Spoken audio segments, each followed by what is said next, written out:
Alex Ovechkin makes history against the Blackhawks again. And the Capitals win 5-3. But there were a lot of bright spots from the red, white, and black tonight. We're going to talk about it next on the CHGO Blackhawks postgame show.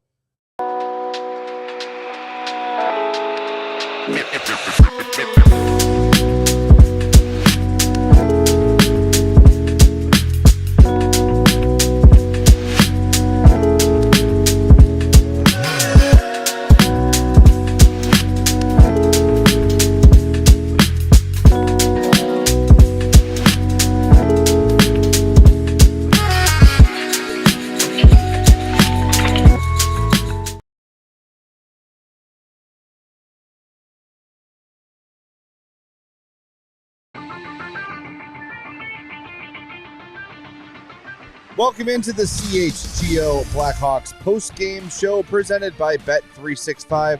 Download the Bet365 app and use the code CHGO365 when you sign up, whatever the moment. It's never ordinary at Bet365. And we had a moment tonight that was certainly not ordinary. Alex Ovechkin scores a pair of goals against the Blackhawks to tie Wayne Gretzky for the NHL's all-time goal-scoring lead. We're going to get to that, but before we do us a favor and smash that like button for us. Make sure you are subscribed to our YouTube page as well. If you're listening on the podcast, either Friday night, Saturday morning, or whatever, we appreciate you. Make sure you're following or subscribed on your favorite podcast app and leave us a 5-star review on Apple Podcasts and or Spotify. I'm Jay. There's Mario. Hello. Sarah's over there doing the show. We're going to break format a little bit today and start with Alex Ovechkin because I think you and I, doing a pregame show, both had the feeling that this could certainly happen tonight. We've obviously seen it before. Absolutely. And, man, there's something about him, and I heard Darren Pang say it too. Maybe it was Rick Ball, actually. His shots just, never seem to miss. They're always on target. They're always on the money. Always and, of course, the tying goal to tie Wayne Gretzky is a one-timer on the power play. Of course. There's no other way it should have been. Look, I am 47 years old. I spent the first, I'll probably say 44 years of my life believing I will never see either of Wayne Gretzky's scoring titles broken in my lifetime. And then as Ovechkin got closer and closer and closer, it started to become a reality. Then he had this incredible season, 41 goals on the year. That is his 14th 40-goal NHL season. Absolutely unbelievable. It's nuts. What he has done throughout his career is incredible, and hated to see it happen, but hats off to number 8. Awesome achievement. 41 goals now this season at the age of 39. Yeah. That is impressive in and of itself. Yeah, on the pregame show, I was very adamant that no, history will not happen tonight. He will not score a hat trick to break the record. And you were right. Fully believing he's absolutely going to do it. I was putting on a face. I don't think I've ever seen you this nervous for a game before. I was putting on a face because it just felt so I go back to it. The night he had the hat trick in Chicago to get to 800, it was just like, he wouldn't actually do it, right? But probably. I'm very glad he did. I won a lot of money that night. Thank you very much. And then tonight, and honestly, he denied the chance to break the record. They had the empty net. It was, on the broadcast, they showed Spencer Carberry going up to Ovechkin, having a conversation with him. We don't know exactly what it was about, but you can clearly see Ovechkin being shaking his head and saying no. And you kind of think, okay, they anticipated an empty net situation. Ovechkin has said he doesn't want to break the record on an empty net goal, even though he has the record for the most empty net goals. So it only would have been fitting for him to tie and break the record on either a power play one-timer and empty netter in some fashion. Yes. It only would have been fitting that way, but he said no, and he wasn't put out there with the empty net. Ryan Leonard, as you said in the pregame show, scores his first career NHL goal instead. So honestly, that's a really cool moment. Ovechkin could have... And they played Freebird for Leonard. They did. That was also really cool for the Team USA World Junior throwback. And the Four Nations, right? Yeah.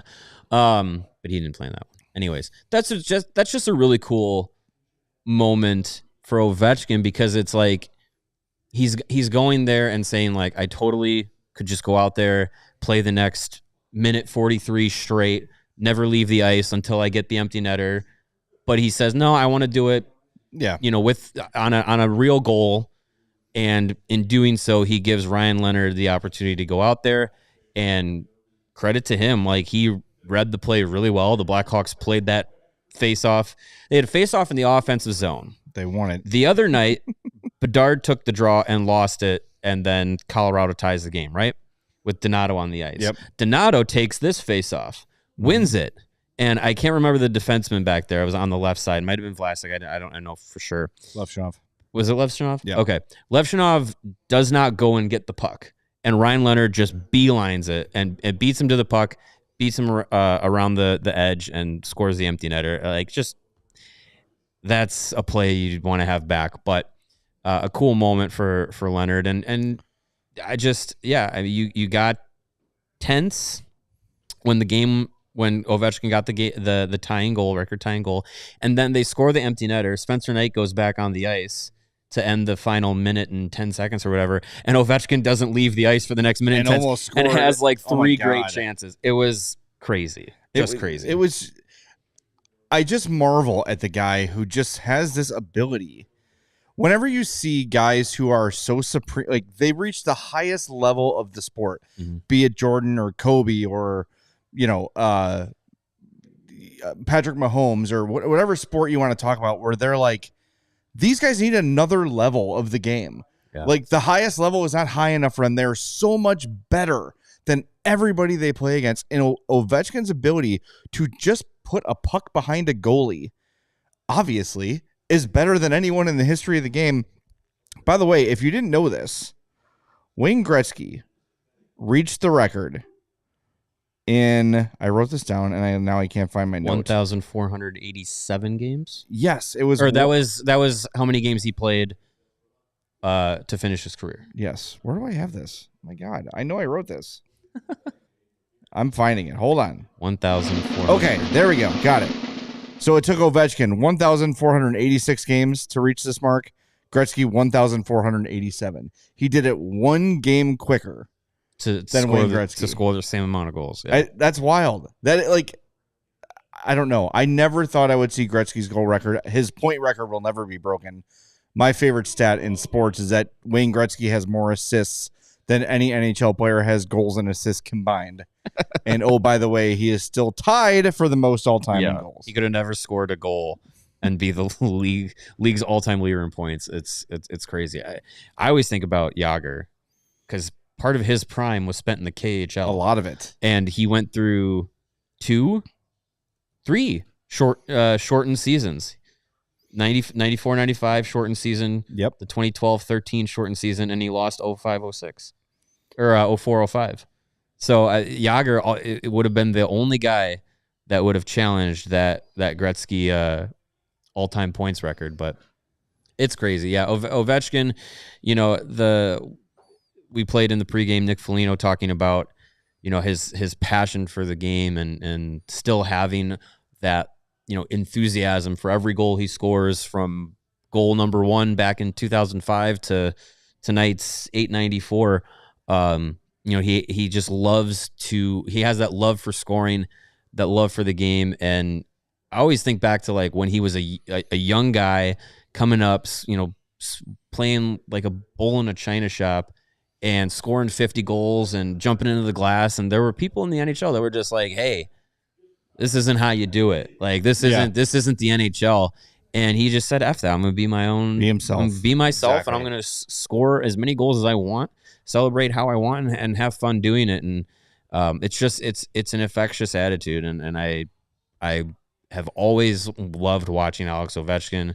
Now that he didn't break the record against the Blackhawks, I'll go back tonight. I'll watch some of the highlights and be like, damn, that was really cool. Yeah. But I was sweating it out. But just a cool moment to see that for him. Cool moment after the game. Blackhawks all stay on the ice. Congratulate him on tying the record. And you saw Artem Levshunov gave him a big hug in that handshake line. Pat Maroon, Ilya Mikheyev, Nick Foligno. Think how cool that is for Levshunov. Yeah. Like, he's been alive for almost his whole career. Was he Ovechkin was born 19? How many seasons has Ovechkin played? 20, right? Yes. So he would have been born around the time that Ovechkin was making his NHL debut. His debut was in 05-06. Yeah, October of 05. Lev Shinov was born. Let's see. I got it here. October of 05. So yeah, so Ovechkin's career began before Lev Shinov was born. It began 3 weeks before he was born. That is crazy. Yeah, and it's a guy that he says has been his favorite player ever. Of course. And it's just really cool to and there were a couple times where Lev Shinov and Ovechkin were battling for pucks. Like it's cool. It's cool for these young players to see that moment, be a part of it, not be a part of the history of him breaking it, but to be there for the game that he tied it. Like, and what we can get into more when we get into like the minutia of the game. The young guys were bright spots in this game. Yeah. And this was a game that the entire hockey world was watching. However you could. I know in Chicago it's difficult to watch this game, but people around the globe had their eyes on this game. You saw Bettman with Wayne Gretzky. Gretzky's, now that Ovechkin got close enough to theoretically break the record within one game, and he almost did it. He's gonna, follow the Capitals until he breaks the record, and they play the Islanders next game in New York. So good luck, Islanders. The burden's on you now. But for those young guys on that stage with, a playoff like atmosphere, a hot crowd, and so many people tuned into the game, it's pretty, fun to think that Oliver Moore got his first points of his NHL career tonight. Frank Nazar had a really good showing. Wyatt Kaiser had a really good showing. Sam Renzel, again, was making really good plays. Like, to see those young guys play that way with the attention that this game had, hopefully that opens a few eyes in the periphery. I know everyone was watching for Ovechkin, but hopefully it opens a few eyes to what the Blackhawks are building here with these young guys, and maybe more of that national narrative of it's a dumpster fire in Chicago can change to, hey, they're kind of building something. They're kind of building something, right? So I heard a conversation in the washroom during the Colorado game where two broadcasters were talking, one from the Hawks, one from Colorado, and the Avalanche announcer was like, damn, like these young guys are really impressive. And like people are starting to take notice. If you pay attention and don't just look at the opening night roster, things are a little different in Chicago. Yes, 100%. And Arrow pointed up for sure. By the way, you mentioned Jaromir Jagr. With tonight's game-winning goal, the 136th of his career, Alex Ovechkin passes Jaromir Jagr for the most game-winning goals in NHL history. That was actually the record we were all paying attention to. Was there a different one? I missed that one. So there is another record broken for Alex Ovechkin tonight. It was very cool. And I was shout out to the Hawks. And I'm going to assume this was Nick Foligno that decided to stay on the ice and do basically a handshake line for Ovechkin at the end. Yeah. Very cool. Got to see, like you mentioned, Lev Shinov giving him a hug. And second guy through the line was Oliver Moore. Spencer Knight, cool. Even though he got scored on twice, was giving him big congrats. So just a cool moment. I think this is something that, for all of the problems that the NHL has overall, I think moments like this, the players handle really well for a game that is so hard fought and so physical, a game where you are literally within the rules allowed to fight, bare knuckle fight somebody. When history happens, when big moments occur, guys recognize it, and it's mutual respect, and it was very, very cool to see. All right, that is it for the Alex Ovechkin fluffing show. We're going to start talking about the actual game here, and there is quite a bit to talk about. So do us a favor if you've not done it already. We are already over 100 likes, which we appreciate, but that doesn't mean we can't get more.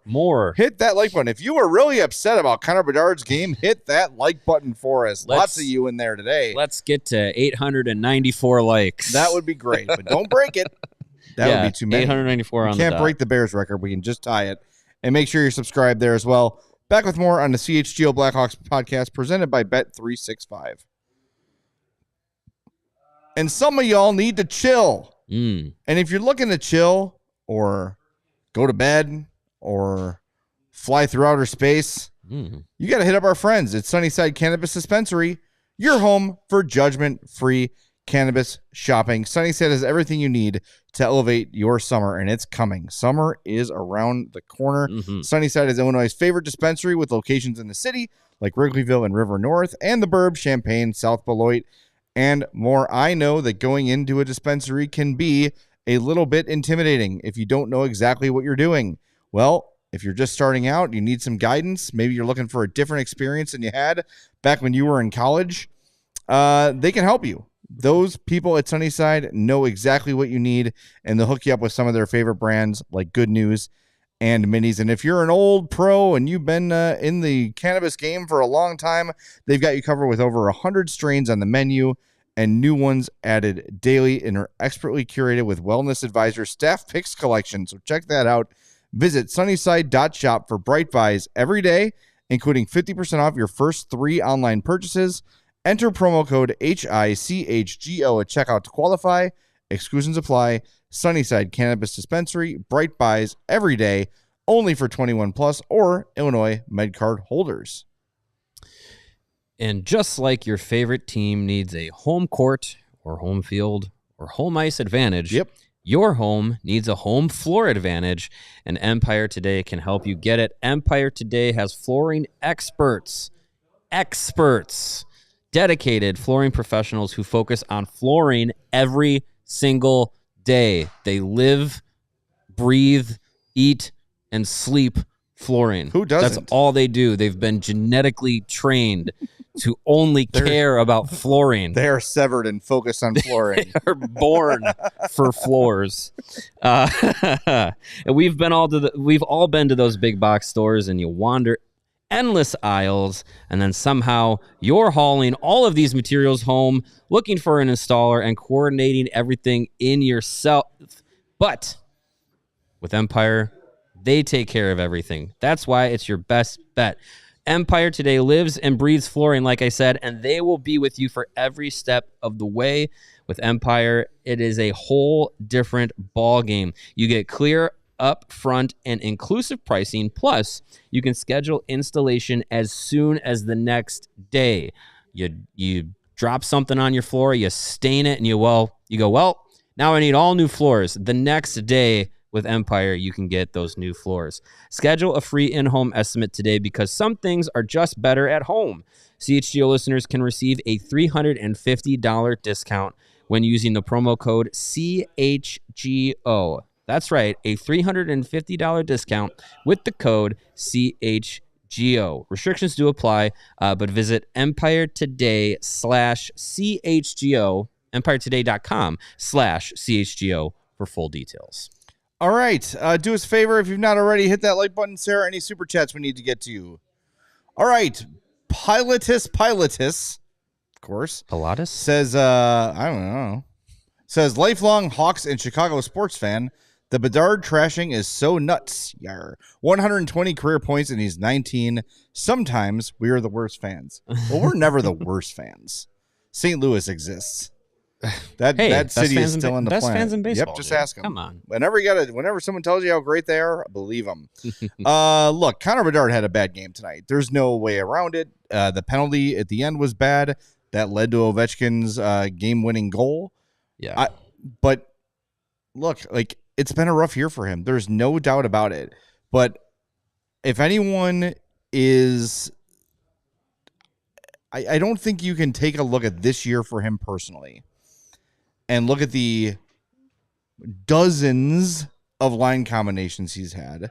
Yes. And again, I'm starting to pile excuses, and I know that, but there's going to be a but at the end of this. He's 19. He's got the weight of the world on his shoulders, the weight of the franchise on his shoulders. But we're seeing 20-year-olds come into the lineup like Oliver Moore and Sam Zell and look ready and look dangerous. And I'm not saying Connor Bedard isn't dangerous most nights, but I feel like when there's a big spotlight on him, be it a high-profile game like this one, a game back in Vancouver, anytime there's a Winter Classic, anytime there's a big spotlight on him, he kind of has his worst games. And that's a little bit concerning to me. Also, you and I equally frustrated during the game. You don't have to be 23 to realize over 100 games into your NHL career that the toe drag move you used all through juniors to terrorize the junior leagues and the World Junior Championships and all those things is not going to work here. The puck has to get off his stick faster. He has to be more aggressive with his shot. He needs to attack more. There's no question about it. Do I feel like he's going to get there at some point? Absolutely. Does 100% of the people who are paid to scout and generally manage and coach NHL hockey believe that about Connor Bedard too? Yes, they do. Has he had a subpar, disappointing season? Yes, he has. It has not changed my outlook for him as a pro. I think they're really going to get some help for him, some support. However, I would really like to see him generate more on his own. And we can keep saying, well, he's 18. Well, he's 19. And next year it'll be, well, he's 20. At some point, I want him to get that killer instinct that we have seen from Frank Nazar, that we have seen through 3 games from Oliver Moore. Take the game by the nuts and win it yourself. You have the ability to do it. We have seen him do it. Get pissed off. Find whatever you need to find to get in the mental headspace of, I am going to dominate and dominate, because it's in there. But I feel like every time something goes wrong for him, the world comes crashing down. I don't want to steal this from Ted Lasso, but I'm going to. I use it on my daughter, who's a pitcher in softball too. Be a goldfish. 10-second memory. Boom. You made a mistake. Deal with it. Pick it up. Play better. Go make something happen. You take a bad penalty. You know what? Get out of the box. Go score a goal or set up a goal at the other end and make up for it. I really, the body language has bothered me a little bit. I don't want to hear about help. I don't want to hear about age. That as soon as the season's done, those excuses are over, because there are guys a little bit older than him, not a ton so, that are out there competing and making a positive impact every single night. Yeah, I don't disagree with any of that. I think there are things that he's had to learn along the way. Rookie season, a lot of learning lessons. This season, you haven't seen him necessarily take that big jump in production. I think there's some small details to his game that have been noticeably better at times, but I think a lot of the things that you kind of let slide as a rookie, we're still seeing some of them in year 2, and I think that's where a lot of the frustration comes with, his abilities on the ice, because it's clear. Like, yes, he still has, like, the shot is undeniable. He has a tremendous shot. It's just the ability to get it off consistently at the NHL level. And that's something that you got to learn. The speed of his game. I think he processes the game very fast. It's the actual playing of the game at the speed that you'd like to see is not necessarily there. It's that extra gear that guys like Moore and Nazar definitely have in their game.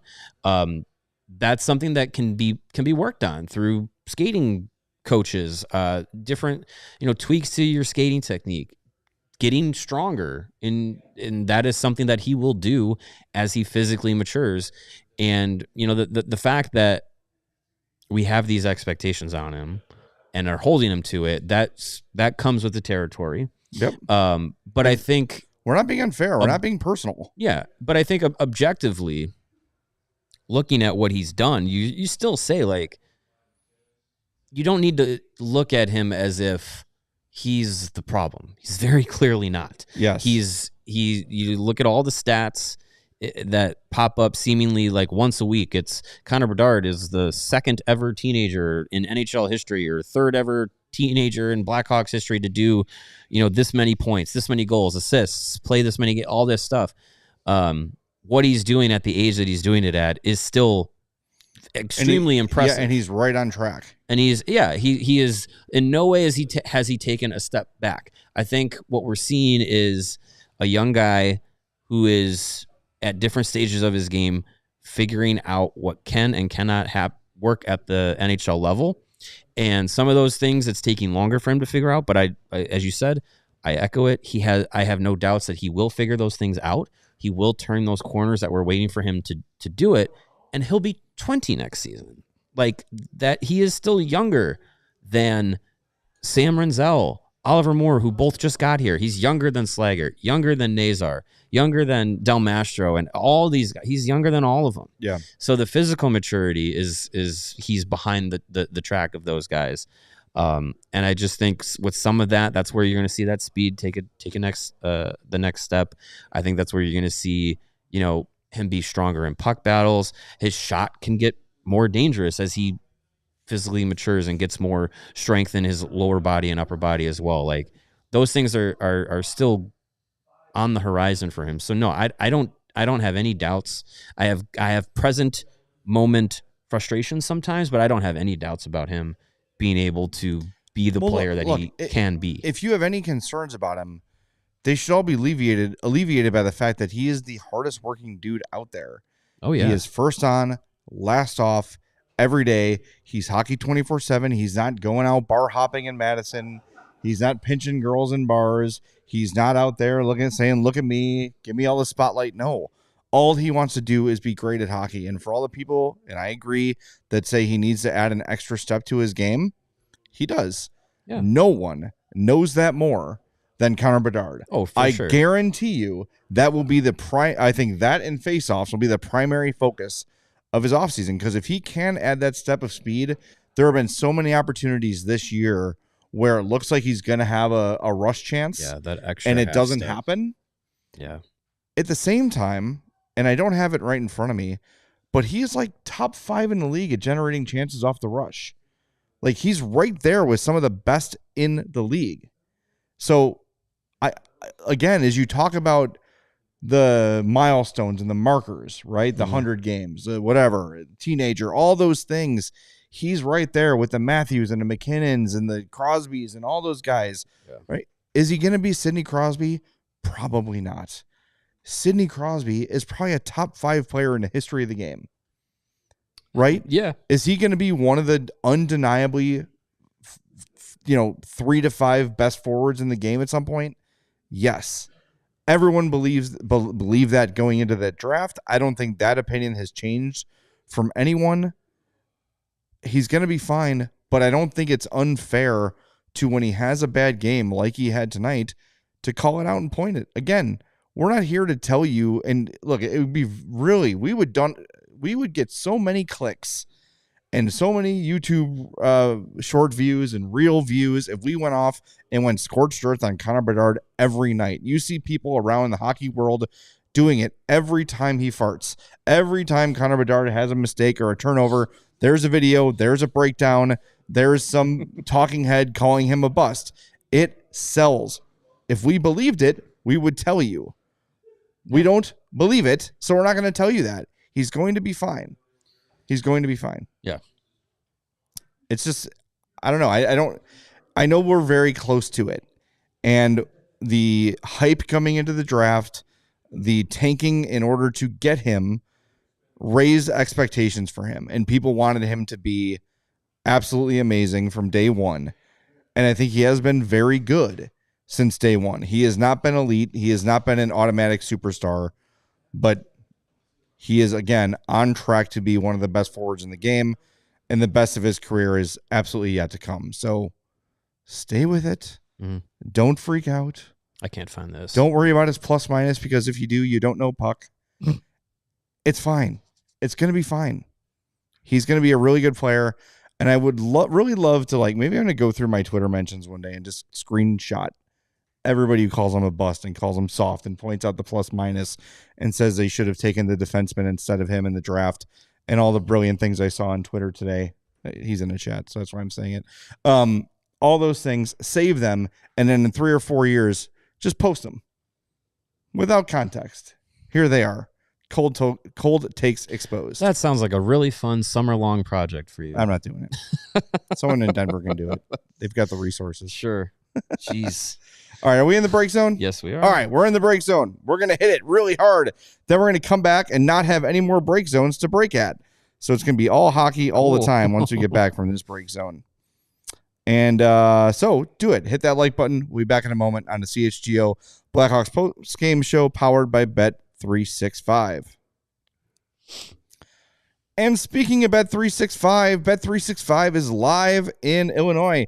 So whatever the moment, it's never ordinary at Bet365. New customers now get $150 in bonus bets when they bet $5, win or lose. So sign up. Use that code CHGO365.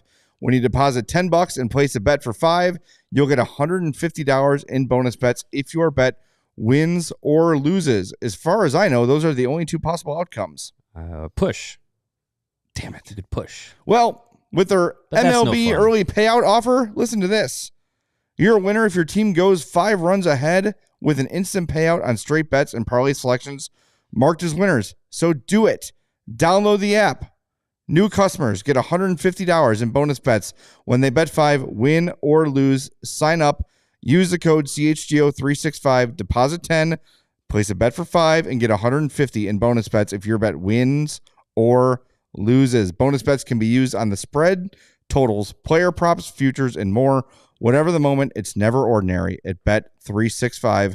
Must be 21 plus. If you or someone you know has a gambling problem, crisis counseling and referral services can be accessed by calling 1-800-GAMBLER.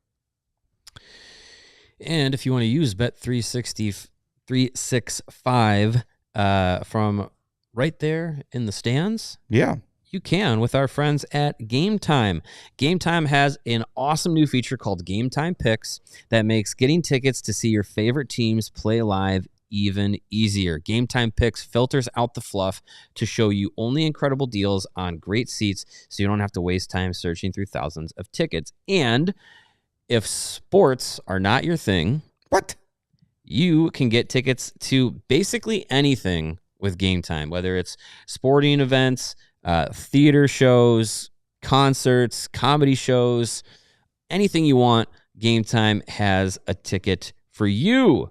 And you can customize your experience as well. You can filter out, if you don't want to sit in a corner, don't have to worry about it. If you've never been to the arena that you're going to or the venue you're going to, they have the view from your seats feature. You can use that feature to see what the view is going to be. If you want to sit way up high so you can get a better view of the field, you can do that. If you want to sit right up courtside or right on the glass and you have the money to do that, you can do that with Game Time because it's not going to cost you as much money with them, and you're going to know exactly how much money it's going to cost with their all-in pricing tool. It's a feature that shows you the total up front with no surprise fees at the end. So take the guesswork out of buying tickets with Game Time.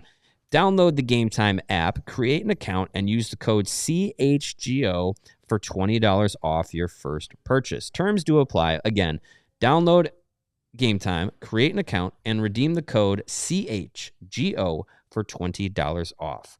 Download Game Time today because what time is it? Game time who? Game time. Good job, Sarah. Absolutely. All right, we got to tell you about the 4th star nominees for this game. If you've not voted already, do so on our YouTube. The 3 stars, Dylan Strome, John Carlson, Alex Ovechkin. Those are Washington Capitals. We don't care about any of them. Oliver Moore, 2 assists, his first 2 NHL points. Also had 2 shots on goal and was kind of all over the place. Yeah. I want to start with him after we reveal the 4 stars because he had a very big moment in this game. Frank Nazar, a goal, an assist, 3 shots, 5 shot attempts. Great game for Nazar, who's probably been their most consistent forward since they called him up. And Frank Nazar, Wyatt Kaiser, +1. Doesn't jump off the stat sheet in terms of numbers, hits, block shots, all that, but was just a penalty killing machine. Made a bunch of really good reads defensively. There were a couple moments too where he recognized the moment and rushed the puck up the ice and was aggressive offensively. Wyatt Kaiser, since his most recent recall, has been terrific. I love what I'm seeing from him. He always improves incrementally from going down to Rockford to coming back up to Chicago, and this has been a really great stretch of games for him, and it's coming at a really good time because all the focus now is on the young guys and especially the young defensemen, and he is putting his name right there out there in the middle of the group and just saying like, hey, I'm not giving you any reason to take me out, and that's a big moment for him. So that's great. Like the more guys like him that aren't the first round picks or aren't the flashy players that put themselves out there and make themselves be one of those impact players, the better for the Hawks. It's better for them to have more guys to have to shuffle through than trying to find 3 or 4 that are going to make a difference. If you have 7 or 8 defensemen that you say, well, you only have 6 spots, but we got to figure it out. Like that's a good problem to have. And Kaiser is definitely making himself one of the best 6 out there. I was watching Sarah make the graphic. It's making me laugh. It's funny. Anyway, yeah. So the Oliver Moore, the Oliver Moore thing. Yeah. You and I were equally frustrated after Ovechkin scores the goal to tie Gretzky's record. Mm-hmm. The Hawks are just all of a sudden like checked out. They're kind of floating around. All the aggression they had was gone. It was almost like they felt like they kind of had to like not try hard to respect the moment. It was very strange. And then finally, after like 5 or 6 minutes of clock time, the Moore line goes out on the ice and they have a dominant shift. It was Moore and Korchinski had a really nice shift, as a tandem, moving the puck, circling, putting it on net, stealing the puck along the boards, maintaining possession. And it got the Hawks kind of back into the game. Unfortunately, it was a little bit too late. And these are the sort of things that you see happen with a young team is like, holy cow, that was a huge moment. How do I play hockey?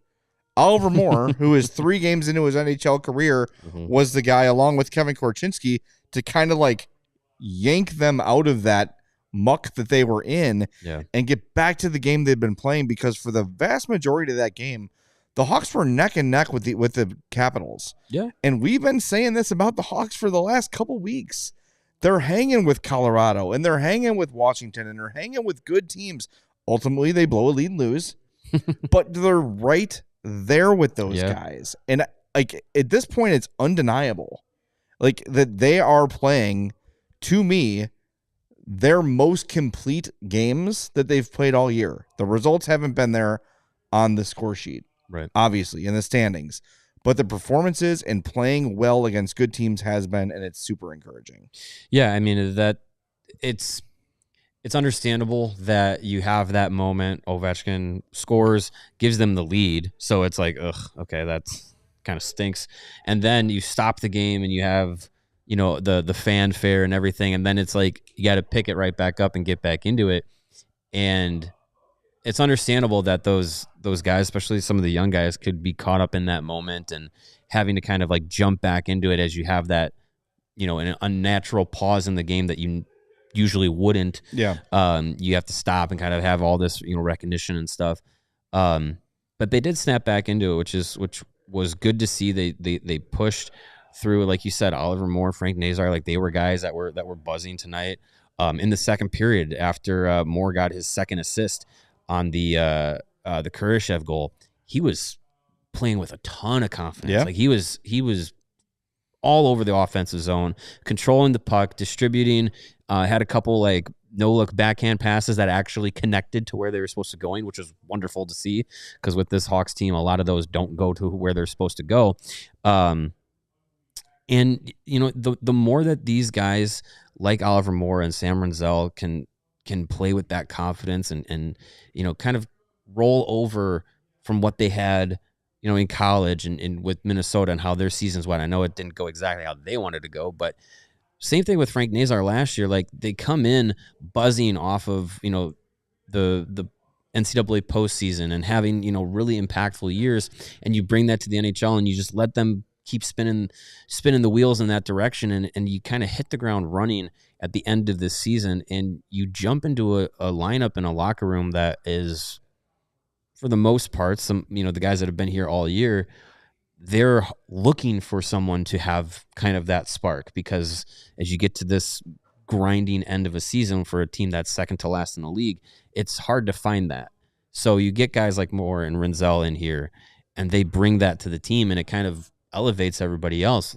Levshinov and Korchinski as well, coming up from Rockford, like it brings that extra little spark to it, and just it really sets up for next year a really good finish for these guys individually going into next season. I think is going to do wonders for them as they push forward and as this group as a whole starts to become like the nucleus of this team. Yeah, and I think that as we've seen kind of throughout this rebuild and whichever young guys have come up, we have seen that like initial surge, and then as the games wear on and the losses pile up and maybe the personal success isn't there as much, that initial like adrenaline rush wears off a little bit.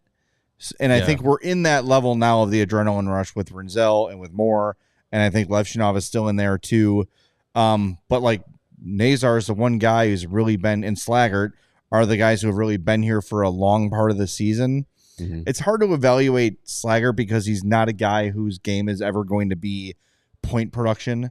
I think maybe in his prime, he's a 30-point kind of a guy, right? On a really good team. He's an energy guy. He's a guy that like will score an important goal down the road. Yeah, that you don't. But it's hard to like.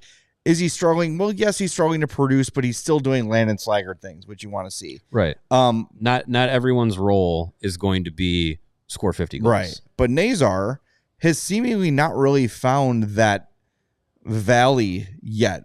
There have been some stretches where he hasn't scored or he's had several shots on goal that haven't gone in or whatever. But like I said earlier in the show, Nazar has probably been the team's most consistent forward since getting called up, where night after night you can rely on him to be a factor in the game. Mm-hmm. And I like that these young guys so far have a lot of like swagger to them. They know they're good. They know they're fast. They know that they are first round picks, right? Like they're very aware of the pedigree that they have. And I think especially from these college guys who are a little more physically mature and maybe a little bit more mentally mature, you could say too. Maybe they really seem to have that, but I don't know. I don't know how. Like I see a lot of frustration after a night like this, and it's I feel aside from an annoyance here or there, or a slight like that could have been better. I wish they'd done this, not that, or I wish this guy had a better game. Things have been arrow pointed up for me. I've been enjoying watching this team. Yeah, for the last 10, 15 games. I really have, more so than at any point this season. Yeah, and I think it's a product of, everyone I think has been ready to turn the page to the next, like what's next. We got Bedard, and as soon as the lottery balls came up that the Blackhawks won that draft lottery and it was going to be Bedard, I think a lot of people were just ready to be like, okay, what's next? When's the next fun part? And it hasn't been immediate, but it's here. This is now the fun part. Seeing these guys that have been drafted with high picks, that have been developing, now get to the NHL level and show off what they've where they've been, what they've been doing, how they've been progressing, show where they're at the NHL level to kind of start. Like this is the fun part. And what you said about like these guys come in and they have this vibe and swagger, and they've come from winning cultures, whether it's in junior or college or having success in Rockford, getting to the postseason and stuff. Like these guys have had those experiences, and they're bringing that to the NHL. And success at those lower levels and success at the NHL are different things, but if you come from a culture where you've been having success and you've been winning, that will carry over. Guys who are winners find ways to win at the next levels up. So I think those young guys can bring that to the NHL. They're learning what it takes against a Capitals team that is very good going to the postseason. Second best team in the NHL. Against a Colorado team that is a cup contender with future Hall of Famers on their roster. Like they're learning those lessons and seeing what it takes to have success. 2 games in which they've had leads going into the third period. Yes, they've blown them. That sucks. But you're seeing a team figure out how to play with the big boys. And I think that's very exciting. And it brings me back to, I think it was the 2010 Stanley Cup like DVD. Kids back in the day, DVDs. Sarah, DVD is a flat disc that would be put into a player.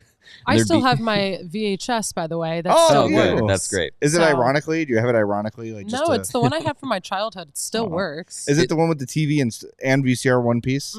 It's like a very traditional VHS. Its own VHS. Be kind of thing. Nice. Have you ever been inside a Blockbuster? I have. Not many, though. There's only one that exists anymore, so. Yeah.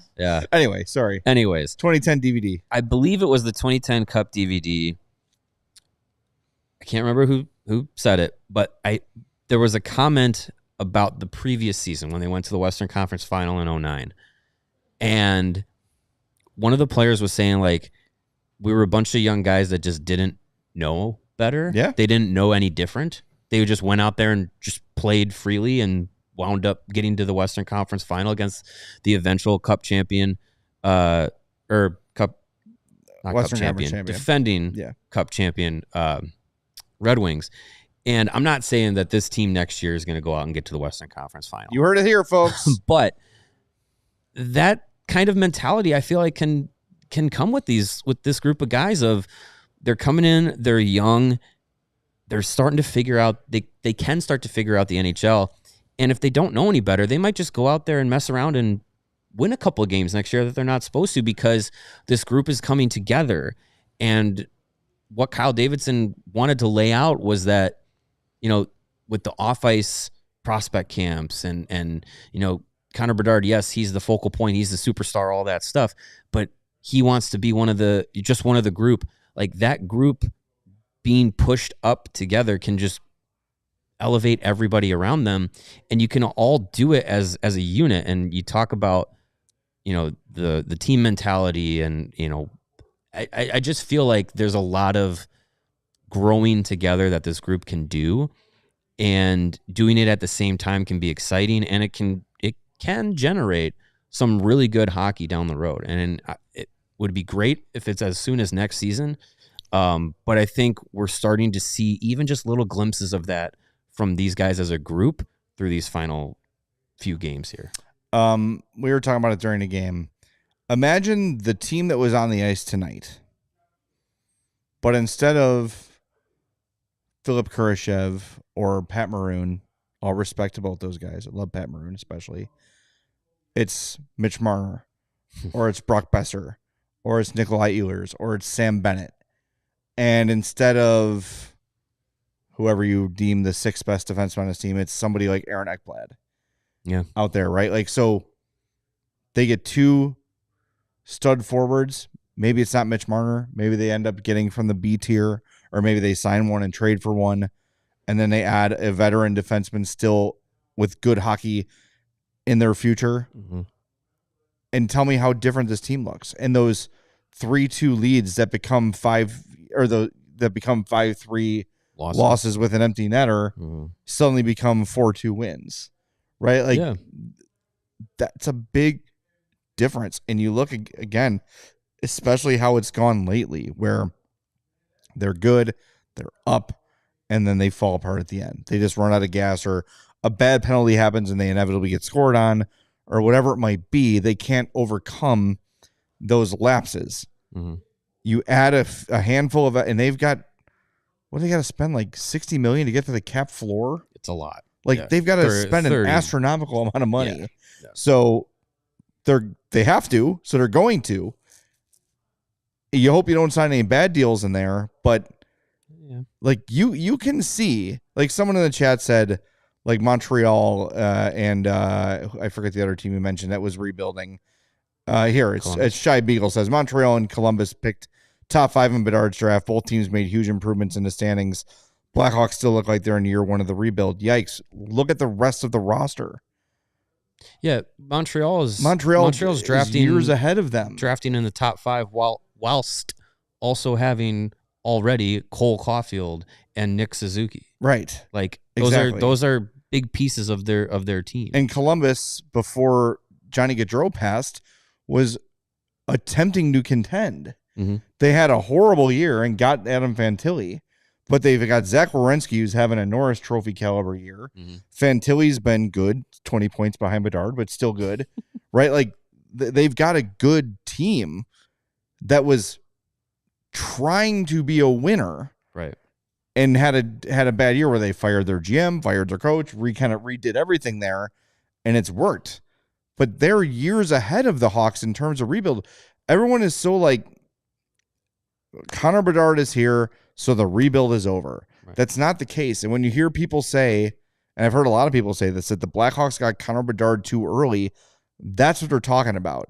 Kane and Taves, as we've said hundreds of times on this podcast, were the final pieces.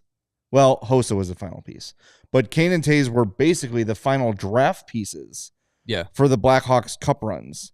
They got those guys when Keith and Seabrook and everybody else had developed and become NHL ready, gone through NHL seasons like the Hawks are having right now, gone through struggles like Wyatt Kaiser and Ethan Del Mastro and Kevin Korchinski have gone through. They have already cleared those hurdles when Kane and Taves arrived.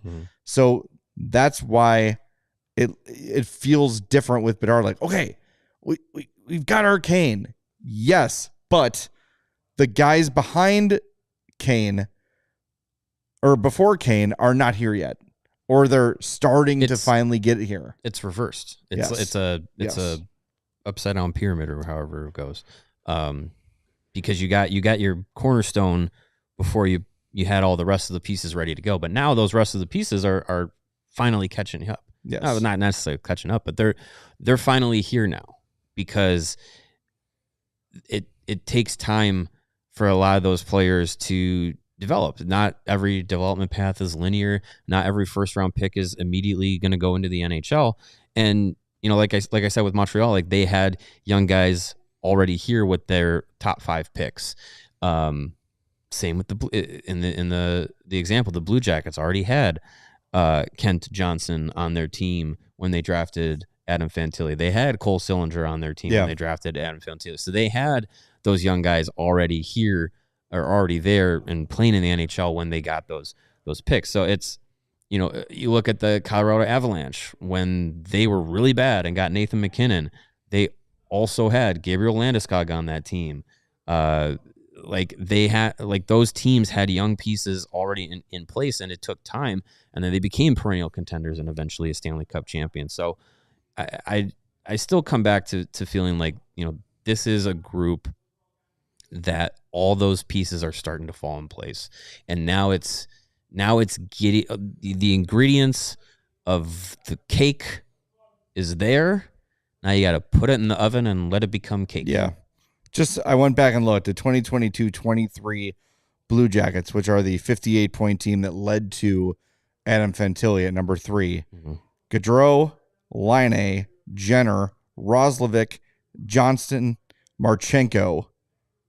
Yeah, Marchenko's another one. Yeah, Gustav Nyquist / Tarquist. Tarquist. Like, that was a good team. Like, they were ready to go. Like, and they were supposed to contend and didn't, because of poor management. So, look, I know people are concerned that Bedard is not great right away, but take a look at the guys that are older than him, the guys that have come in without the hype, without the spotlight on them, that play a more mature game, a more well-rounded game, and how good they look, right? The only guy that you would say is leveled off or maybe regressed a little bit is Connor Bedard, and I think that's the one whose future is the most certainly going to be great. So I wouldn't even say he's regressed at all. I think you could argue that he has, but I feel like at the very least he's the same player, which is, I know that's not great to hear because you want everything to be linear and on an upward trajectory, but at the very least he's the same that he was last year. And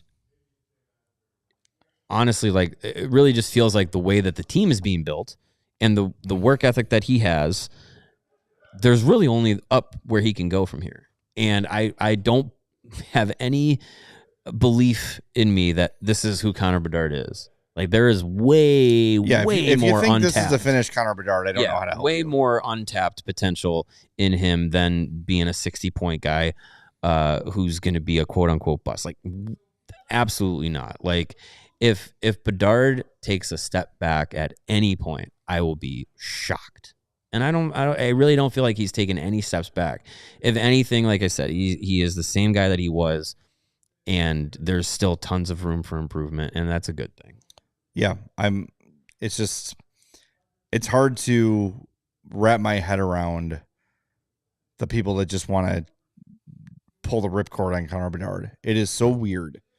I don't know. And I know it is a function of a lot of Hawks fans not being around for the years before Kane and Taves.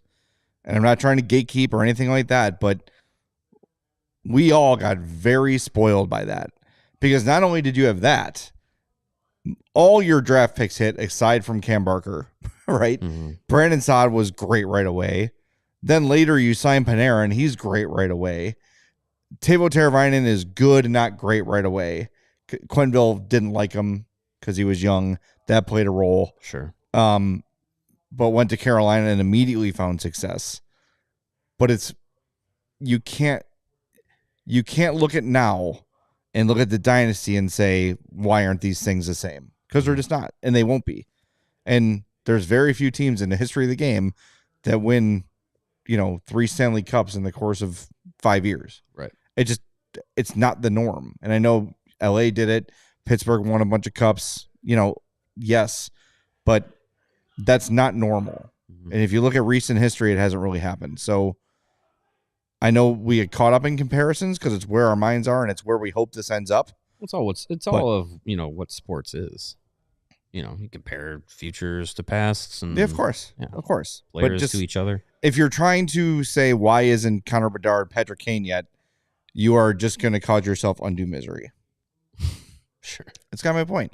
All right, we got to assign the game's 4th star is voted by you, the chat, and the winner is, with his first 2 NHL points, Oliver Moore. Congratulations to him. 53% of the vote. Great headshot.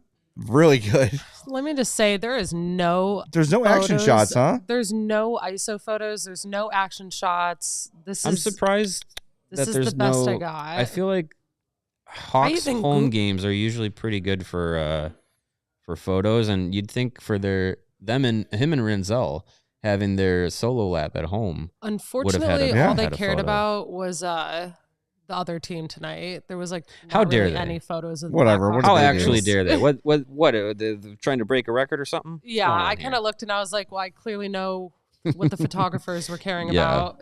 Yeah, I will say it was really cool. Watching the end of the game on CHSN, they kept the cameras on the Hawks as they were waiting for Ovechkin to come over and do the handshakes and everything.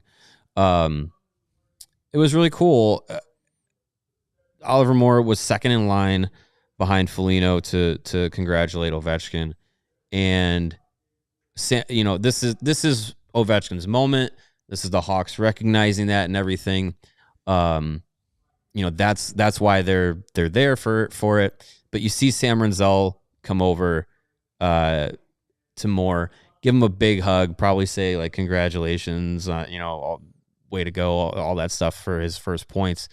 And it's just a really cool moment because it's those two have been teammates and roommates for 2 years at Minnesota. They've played on Team USA together, make their NHL debut together. Those guys feel like true, real buddies out there. And it was just a really cool moment that I hope other people might have saw watching the broadcast and everything of Renzel coming over and congratulating him before going through the Ovechkin handshake line.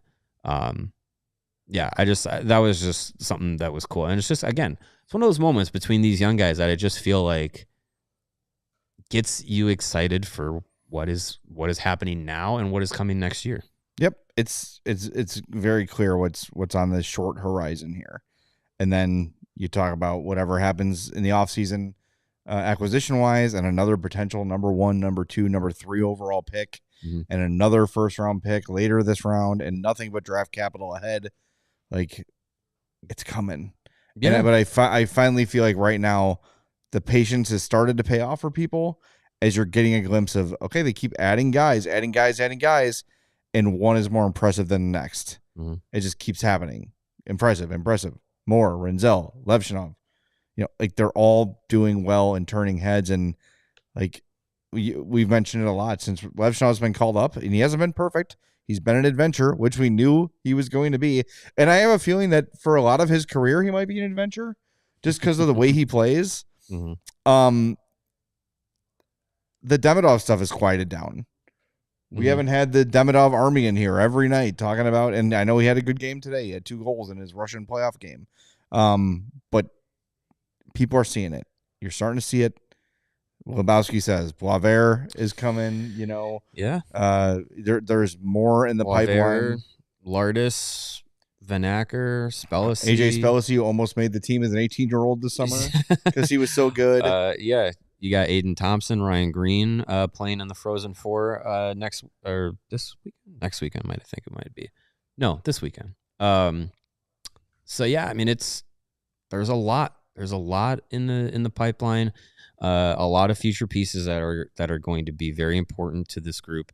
And someone brought it up too, like if Bedard never pans out to being the superstar we thought he was going to be, but is still a very good player, the supporting cast is there. Like it doesn't have to make or break on the shoulders of Connor Bedard. Like the group together can make that team special. If all those guys, as a supporting cast are solid, and then Bedard is also the 100-point superstar that I think a lot of people expected him and still expect him to be, and the guy that he can be, then yeah, it's even better.